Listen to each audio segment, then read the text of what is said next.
Have you ever realized you were just the backup plan in your own family's future? The $180,000 housing fund set aside in my name. Gone. Not stolen by strangers, but quietly repurposed by the people who raised me. You're strong. You don't need it like she does, they said. I wasn't asking for more. I was asking for what was mine. So I gathered the records, the receipts, and the voicemail where my own parents said, "She always figures it out." They meant it as a compliment. It was actually a decision to erase me. This isn't just a story about betrayal. It's about reclaiming what they hoped I'd forget. If you've ever been told you're too independent to be supported, this is your reminder. Silence isn't peace. It's just permission for others to overwrite your future. Don't give it to them. Before we dive into the story, let me learn a bit about you. If you're a charming lady, please leave the number 1 in the comments. And if you're a dashing gentleman, leave the number 2. This way, I can send you a special greeting. Now, let's start the story together. It wasn't a conversation. It was a transaction. And I didn't realize I was just another line in the will. The rain had stopped by the time I pulled into my parents' driveway. The sky still hung low with clouds, the kind that don't move, just hover, like they're waiting for something. I walked up the path slowly, heels clicking against wet stone, clutching a half-wilted bouquet of lilies I'd picked up from the market. They were for Mom, though I didn't know why. We weren't the kind of family that said thank you. We just handed over things. Dinners, advice, criticism, wrapped in silence. The living room hadn't changed in 20 years. Same wood-paneled walls, same plush beige carpet that swallowed your footsteps. A dozen framed photos crowded the mantel. Vanessa at prom, Vanessa in her law school robe, Vanessa and Mark at the lake. I was in maybe 2. One from a summer picnic and one from the Christmas I'd accidentally overcooked the ham. Mom never let me forget that. We were all seated before the notary began. He was a kind-looking man with a thinning hairline and a voice like sandpaper rubbed on velvet. The will was straightforward. Dad had always been practical, and Mom didn't believe in dragging things out. To Vanessa Lynn Mercer, the notary read, heirloom jewelry belonging to the Bennett family, including the diamond necklace gifted to Margaret Bennett in 1963. Vanessa let out a small gasp, hand to chest, like it was a movie scene. I forced a smile. She looked good. Fresh blowout, perfect blush, a scarf I was sure was silk. Her fiancé Mark gave her a subtle squeeze on the knee. Then the notary turned a page. To Claire Elizabeth Bennett, a housing fund in the amount of $180,000 to be held in trust by Richard and Diane Bennett until such time as Claire shall require it for the purchase of her primary residence. No box, no envelope, no keepsake, just a line on paper. I nodded politely, cheeks flushed. It wasn't the money. It was what the money meant. Vanessa got history.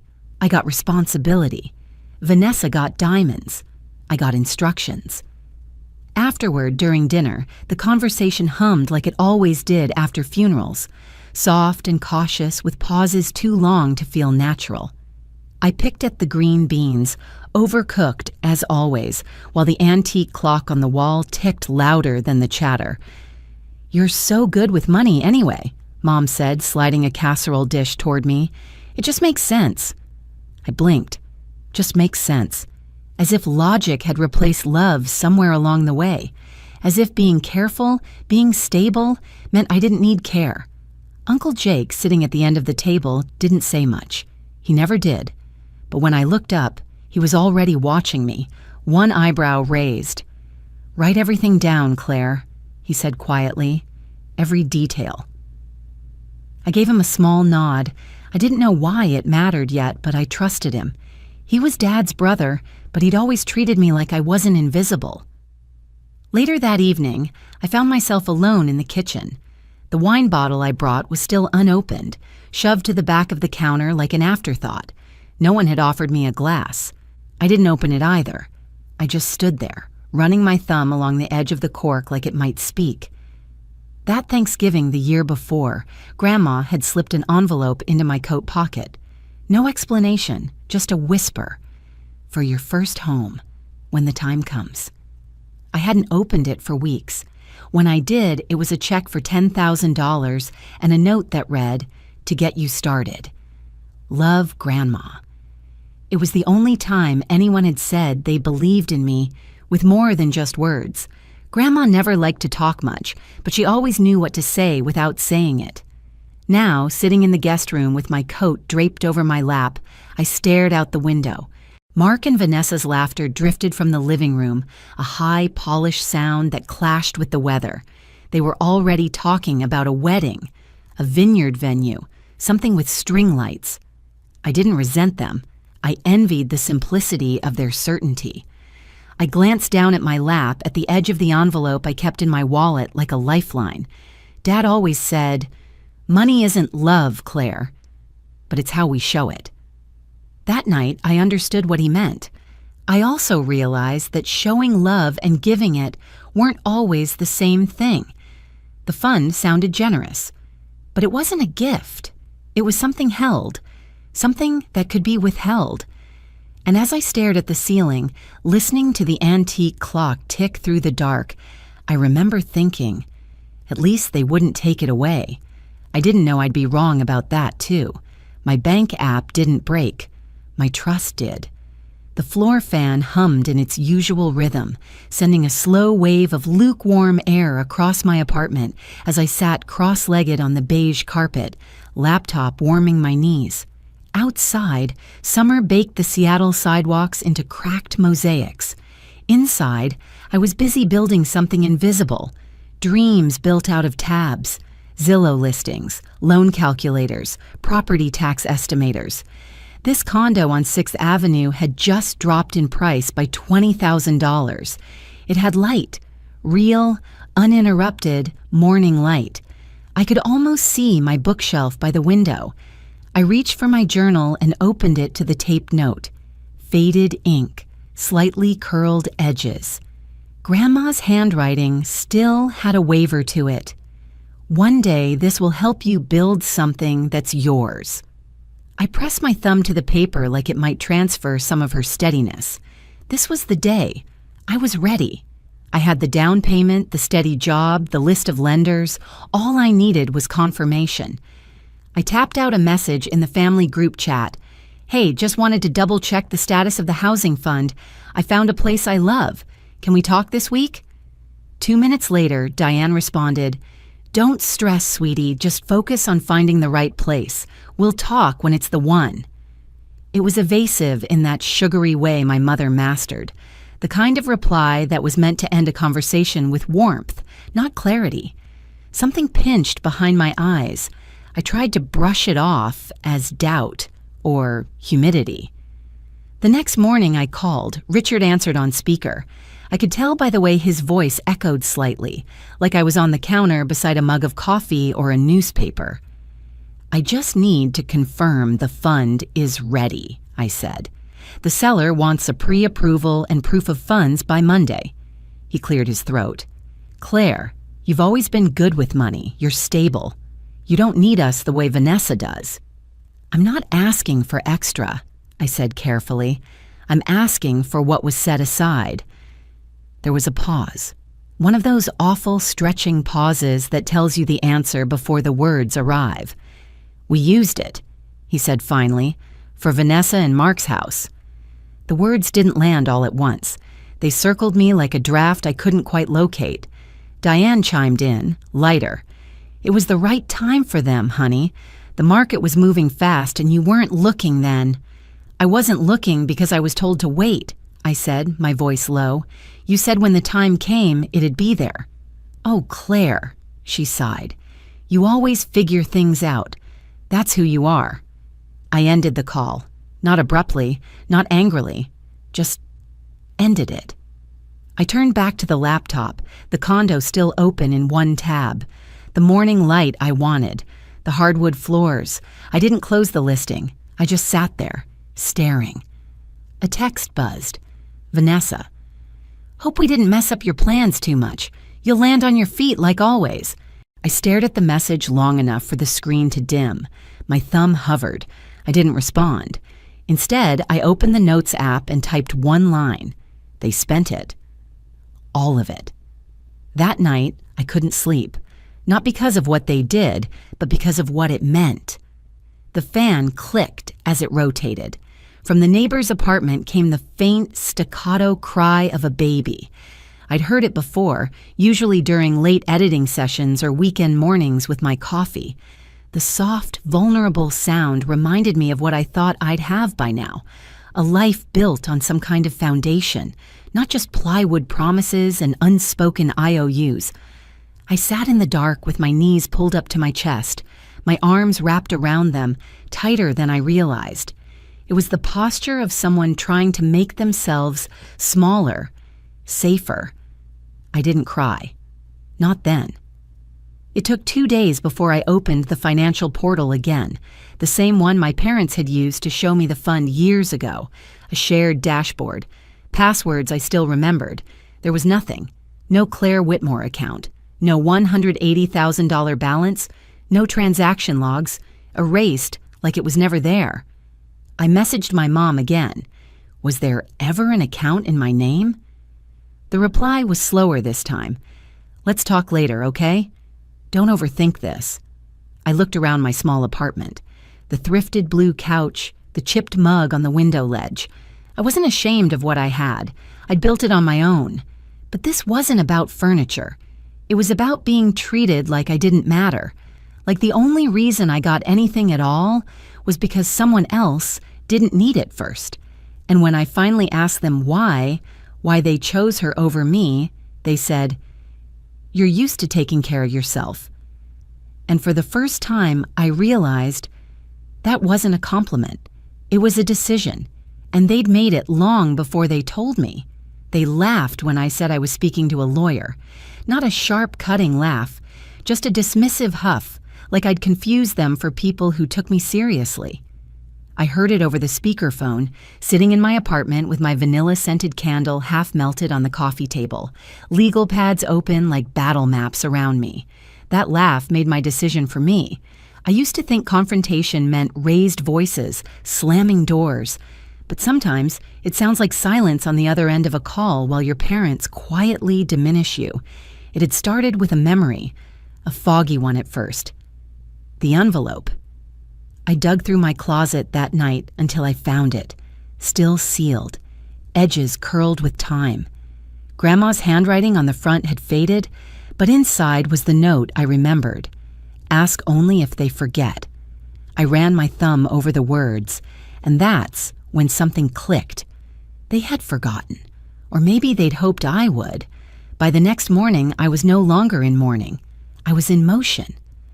I called Mr. Green during my lunch break, the same steady mentor who'd helped me navigate messy projects and toxic clients without ever raising his voice. He didn't flinch when I told him everything, just said, "I know someone. Quiet, efficient, very good." That someone was Laura Givens. We met at her office on a Thursday. The windows overlooked Pioneer Square, where rain fell in sheets. She wore flats and no-nonsense eyeliner. I liked her instantly. "Let's start with facts," she said, uncapping a pen. "No assumptions, just the paper trail." Over the next 2 hours, I told her everything. Dates, dollar amounts, even the tone of my mother's voice when she said, "Sweetie, you're so good with money anyway."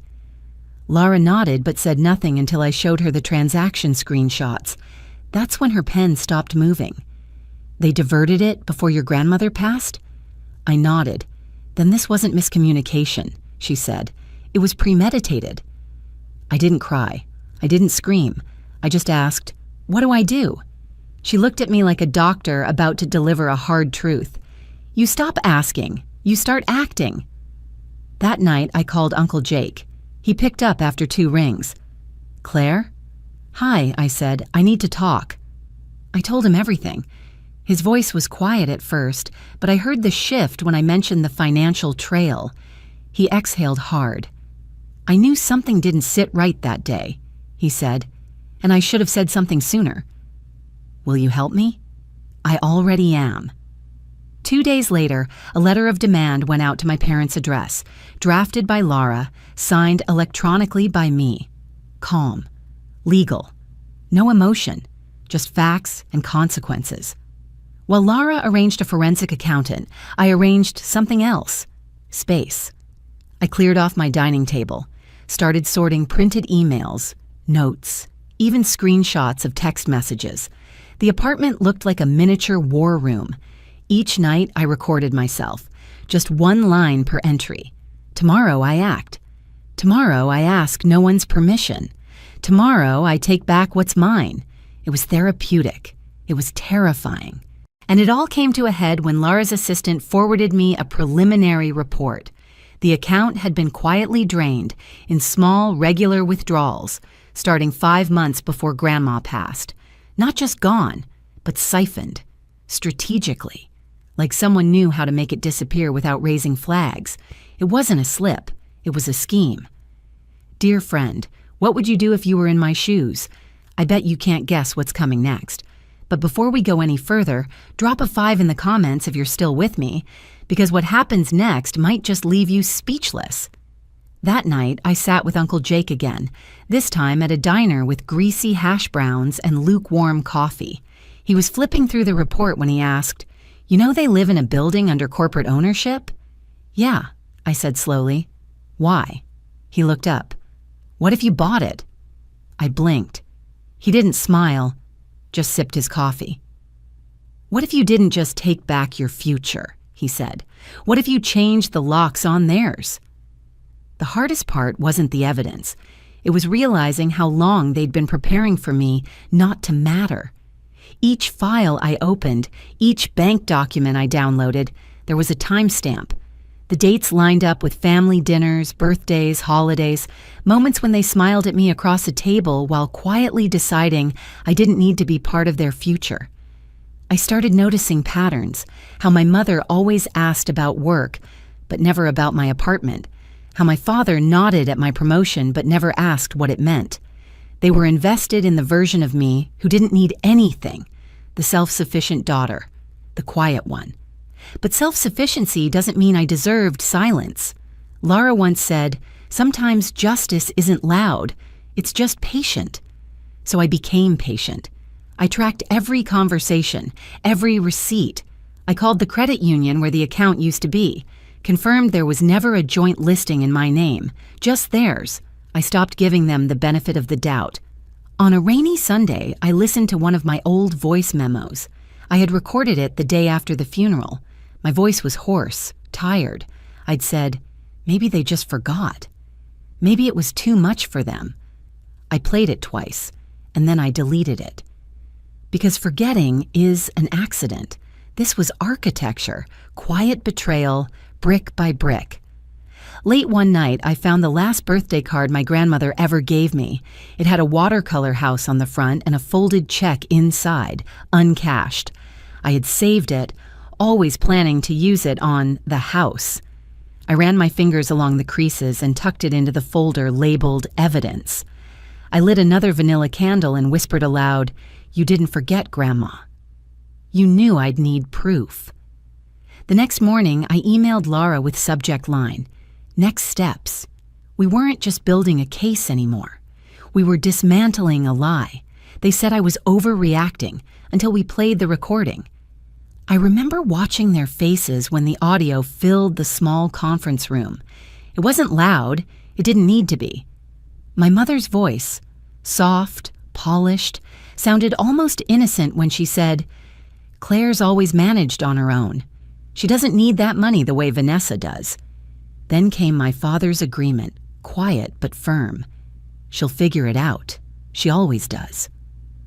The room fell silent when the clip ended. No one spoke. I'd stopped waiting for apologies.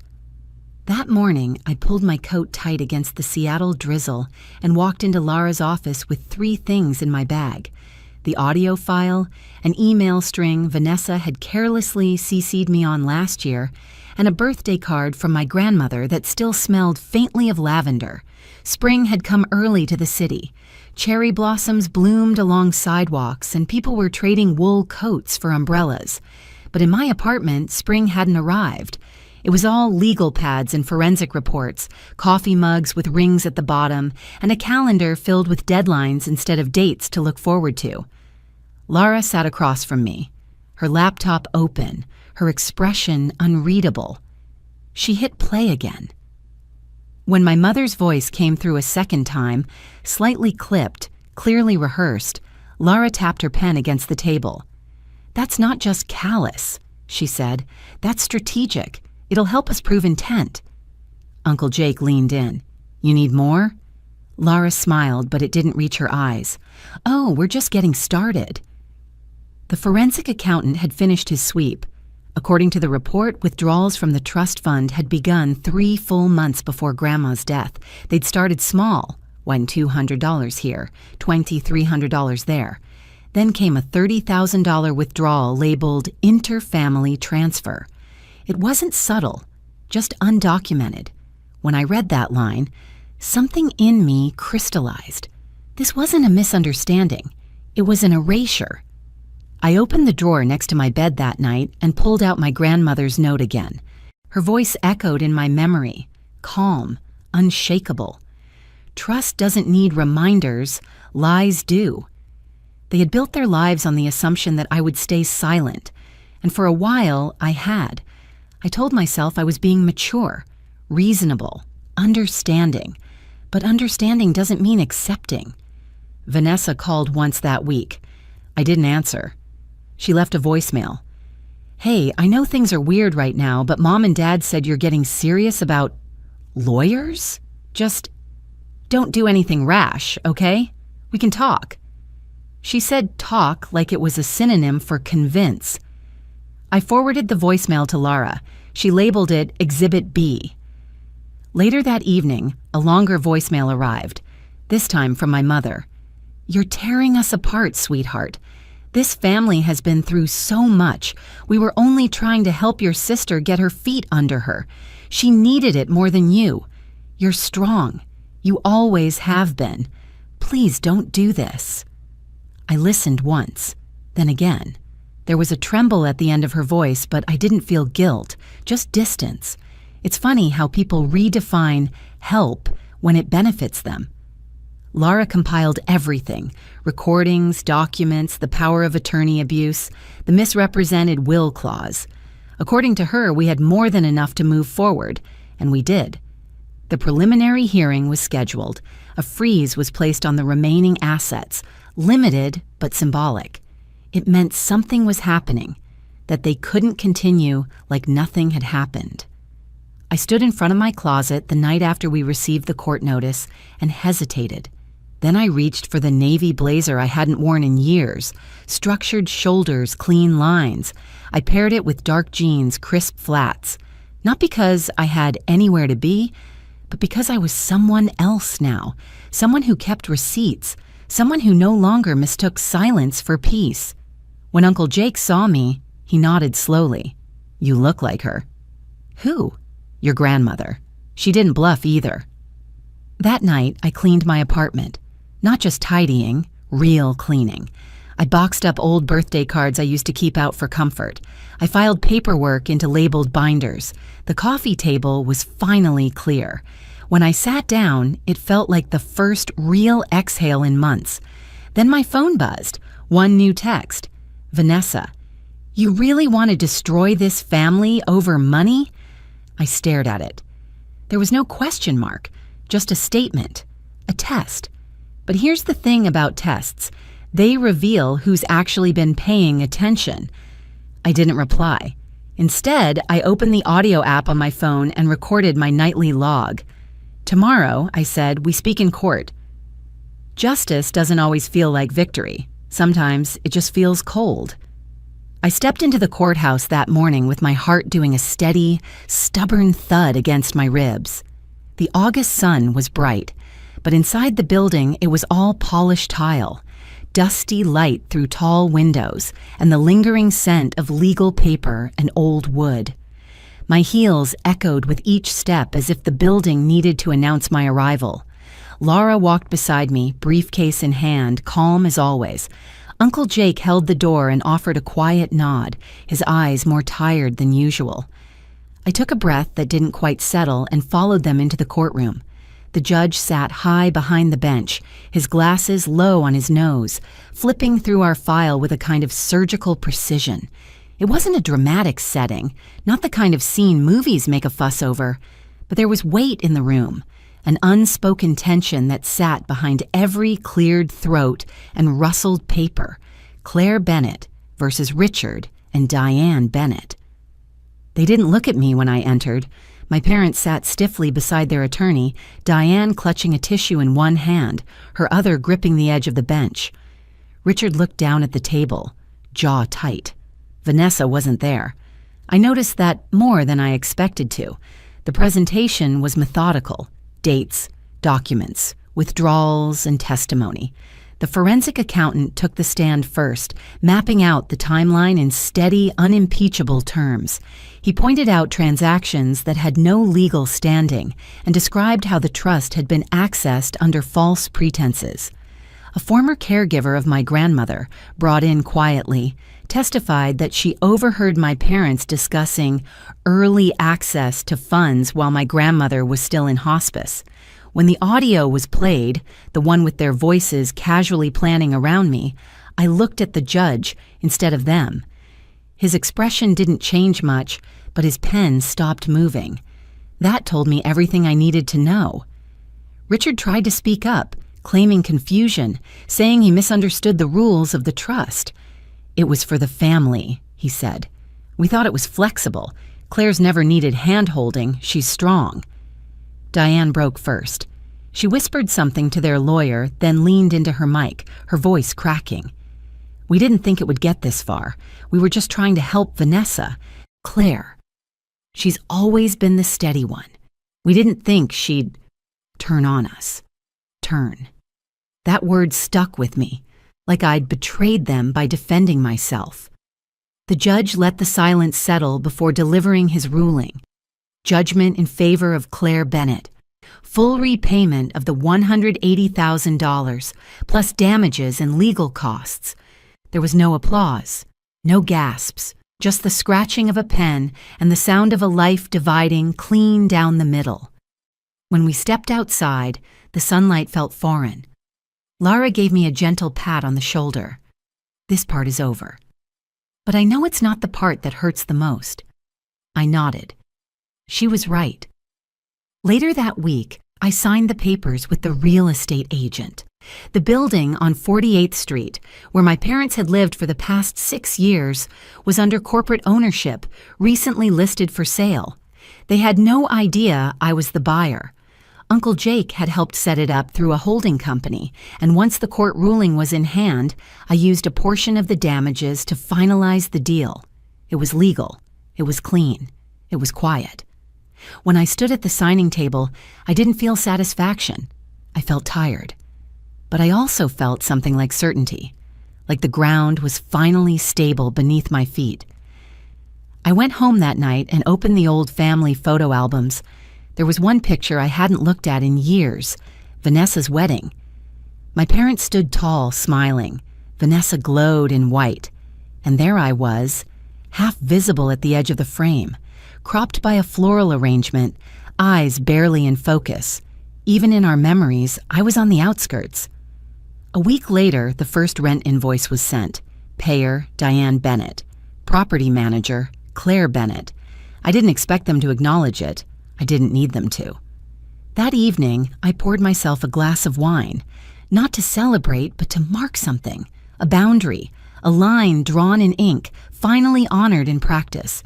There were no congratulations, no triumphant playlist in the background, just the soft hum of my apartment's AC and the silence of a story that had finally turned its last page. For a moment, I held the envelope from Grandma again. I'd kept it sealed all these years. This time, I opened it. Inside was a second note. If they make you fight for what's yours, take it. But remember, peace isn't the absence of pain, it's the presence of self. They thought I'd throw them out, but I didn't have to. Rent day does that on its own. It was early spring in Seattle, and the cherry blossoms along 48th Street were just starting to open. I'd gotten used to the view from the top. My penthouse wasn't flashy, but it was mine. All clean lines, wide windows, and quiet mornings. A place where the silence didn't carry weight. It just lived with me. Downstairs, life moved on as usual. Tenants came and went, deliveries were made.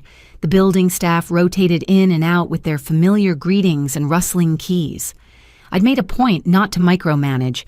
I'd set the management system on autopilot, payments logged, notices emailed, no personal touches, no direct messages, not even for them. They lived 2 floors down now. Apartment 5C, I hadn't seen inside since they moved back in under the new lease. It wasn't my business anymore. That was the entire point. A few weeks ago, my mother had tried to accidentally bump into me in the elevator. I'd nodded, said hello, and let the doors close behind me. No anger, no bitterness, just space. Mr. Green called that afternoon. His tone was warm but direct, like always. "Claire, the team's expanding. We've got room for someone with your head and your history. You interested in learning the ropes of property acquisition?" I paused, glancing at the lavender candle burning on the shelf beside my desk. "Maybe," I said. "Let me finish something first." Later that day, the mail arrived. There it was, an envelope addressed in my mother's handwriting. Inside, a cashier's check for the full rent amount, made out to my company, signed, dated, compliant. I scanned it, uploaded it to the tenant record, and filed it away. Then I lit another candle and sat with the quiet. A neighbor mentioned in passing that my mother looked tired lately, that she'd been quiet in the laundry room, folding towels like they were breaking news. I smiled gently, not out of cruelty, but recognition. "She used to say the same about me," I replied. "I hadn't sent an eviction notice. I hadn't raised the rent. I hadn't knocked on their door. But there are other kinds of consequences. The days had a rhythm now, slower, steadier." I started brewing my coffee later in the morning, savoring the quiet instead of fighting it. The rooftop garden I once ignored had become my small sanctuary. I planted rosemary and mint last week, not because I needed them, but because they reminded me of dinners I used to dream of hosting. Sometimes I imagined younger versions of myself wandering through this space, barefoot, skeptical, eyes wide. She'd ask, "Did we really make it here?" And I'd nod. We did. Not because they gave it to me, but because they didn't. I still saw them in the building sometimes, my father in the mailroom, sorting envelopes like he was still in charge, my mother by the recycling bins, her posture a little less sure than it used to be, but we didn't talk. We didn't need to. The silence wasn't cold anymore. It was clean. At night, I recorded notes on my phone. Not for legal reasons, not anymore. Just small truths. Today I paid my own taxes. Today I rewired the light in the entryway. Today I chose peace, even when pride wanted a word. I don't know if they'll ever say sorry, and maybe it doesn't matter. Some debts aren't meant to be paid in words. They're meant to be outgrown, and I have. I truly have. There's something sacred about claiming your space without shouting. No gloating, no dramatic scenes, just structure, ownership. The quiet power of knowing you don't owe anyone an explanation. The building doesn't ask if I'm angry. The walls don't care who said what first. They just hold the life I built, on paper, in person, and most importantly, in peace. I walked over to the bookshelf and pulled out the box of keepsakes I kept tucked behind some old cookbooks and forgotten novels. Inside was the last letter from Grandma, the one I'd read a dozen times but never fully absorbed. This time I opened it slowly, hands steady. "Claire, build your own house," it read, "even if it's just in your name." It wasn't just a metaphor, it was a blueprint, a boundary, a blessing. I stood by the window as the light shifted over the skyline, and for the first time in years, I didn't feel like a daughter, I felt like my own person, unapologetically. Has someone ever turned your future into their backup plan? Tell me your moment of reclaiming it. I'm listening. The envelope was small, but the meaning behind it was enormous. I used to think justice would feel like a loud victory, but sometimes it feels more like choosing silence over shouting. What I've learned is this: family isn't just about blood. It's about respect, about showing up with honesty, even when it's hard. And when trust is broken, rebuilding doesn't always mean reconciliation. It can mean rebuilding yourself, stronger and clearer than before. If this story reminds you of a time you had to reclaim your peace, I'd love to hear it. Your voice matters, especially when it's finally your turn to speak. If this story touched your heart, give it a thumbs up and subscribe for more stories about resilience and hope. Thanks for watching.